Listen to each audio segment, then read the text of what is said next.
good against the blitz. Like, they have receivers. Well, hello, everybody. Game Time Brian, otherwise known as the Mailman. More than people realize. The Philadelphia media is coming down on Jalen Hurts. This is Elliott Shore-Parks talking about a winning quarterback does not allow what's happening with the Eagles to take place. Just listen. But with that being said, Elliott, and I know I'm probably asking you a lot because we're all speculating at this point, but don't you think that's on the coach to kind of, even if he knows that that's where you're deficient at, to try to put you in positions and call plays for you, allow you to make those decisions quicker?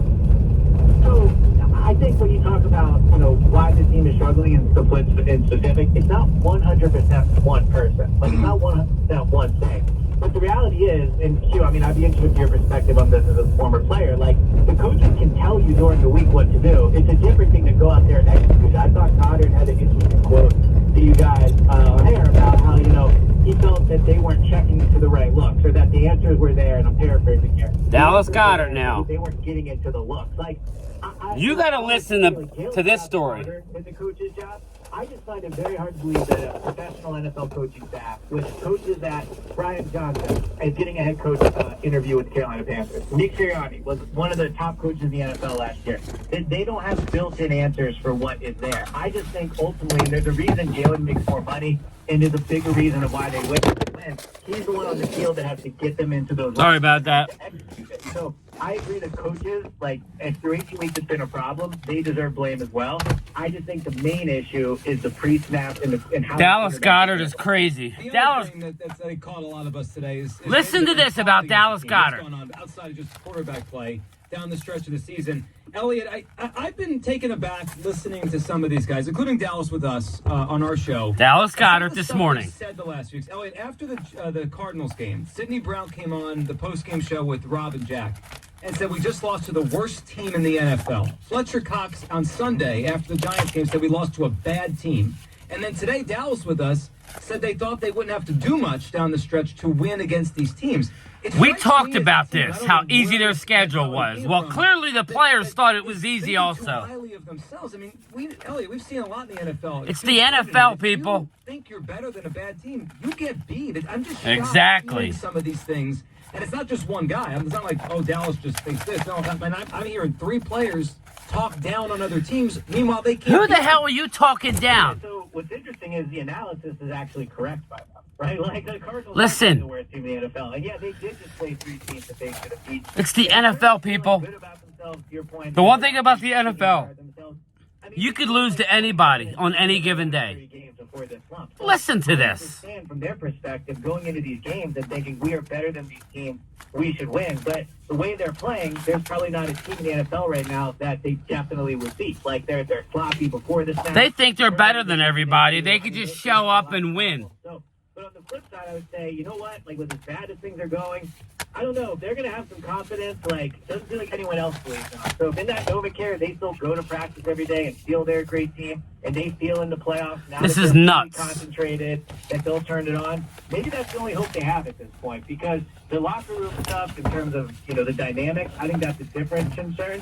But if they're going to be overly confident, I'll be right back. Just listen to this. I got to run up here for a second. Feels like a time to see if they've done that.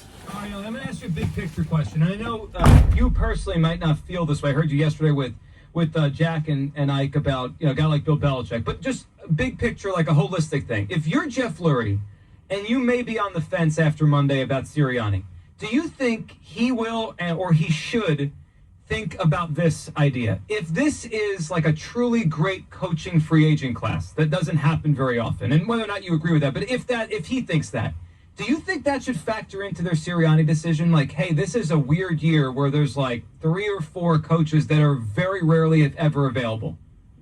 Yeah, absolutely. It's kind of like when you talk about going up for, and when they went up for Carson in 2016, if I'm not mistaken, part of the thought process of teams that were going up were thinking that the next year's class wasn't that good, right? So yep. I definitely think you have to look ahead. Now, things can change a ton in a year. Like, maybe the next year's class doesn't look great, but a year ago, the idea of firing Sirianni was probably crazy too. So, I think that should factor in. I think the interesting thing about Nick that maybe it's not brought up enough is if you look at like who Lurie has hired. Andy, if I'm not mistaken, called plays. Doug called plays. Chip called plays. Nick was hired to call plays. Nick no longer calls plays, so I just wonder if part of this process of he deciding to keep Nick or not, if he says to himself, I hired somebody I thought was going to be the answer on offense, the play caller, and he's not that anymore. Like, maybe Nick could go back to it, but he's currently not the play caller. So I just think that's also part of this, that if he sees guys out on the open market that call plays, like Ben Johnson in Detroit, like guys like that are going to be the play callers when they get here, I think that's something Lurie will think about. Yeah, I think he should. Elliot, all right, before we let you go, we have, 4 or 5 days till kickoff here? How are you leaning on this Wednesday before a playoff game? Eagles or Bucks? Yeah, I think they're going to win the game. I've probably been more optimistic about this team over the last 6 weeks, and I've certainly sunk with the ship to a certain extent, but I'm not jumping off at this point. They have too much talent, and they have more talent than the Bucks. They should have the better quarterback. The Bucks are not that good. For as bad as the Eagles are playing, the Bucks just scored 9 points in a game that they had to win to make the playoffs. So I do think there is a little bit to the Eagles coasting over the last few weeks. I think the beginning of this game is crucial. Like, if they fall behind, I think this team will crater and it's over. But if they can go into this game confident and feel like, they're back themselves and they can get a lead, I think this team is still capable of making a run. So I'm going to pick the Eagles to win the game, but I recognize it definitely is possible on Tuesday. I look like a fool for doing that. Yeah, well, people won't be mad at you if it happens. No, They'll be mad at the Eagles. People are always mad at me. Well, that's They'll true. find a way. They will. All right, Elliot, we appreciate it. Have a good rest of your week, and we'll talk to you soon. ESP. Sounds good. Yep, talk to you guys later. There he goes, Elliot. So Elliot said there's something at the end that it just caught me that, like... Sorry, I had to help a customer out. How we're not sure of this. You notice he said the Eagles should have the better quarterback on the field on Monday. You know how ridiculous that would have been to say 6 months ago? Yes. They should have the better a quarterback on Monday? Should.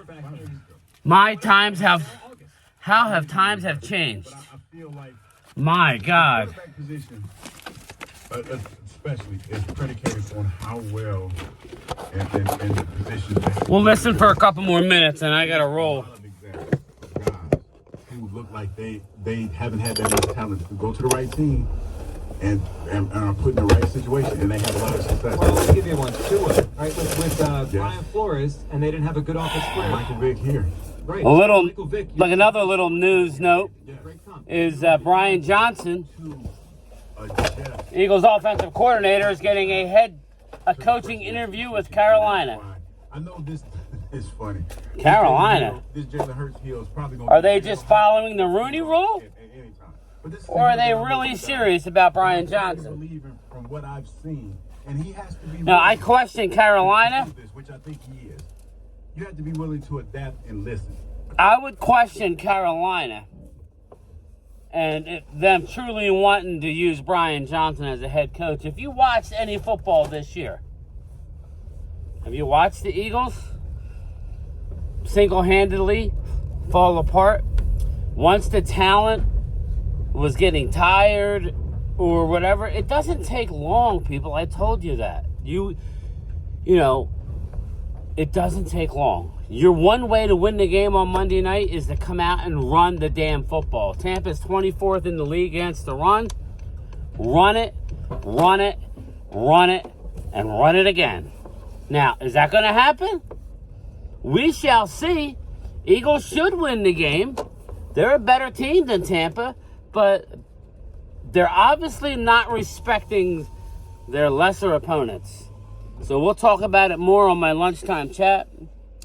Either way, Game Time Brian.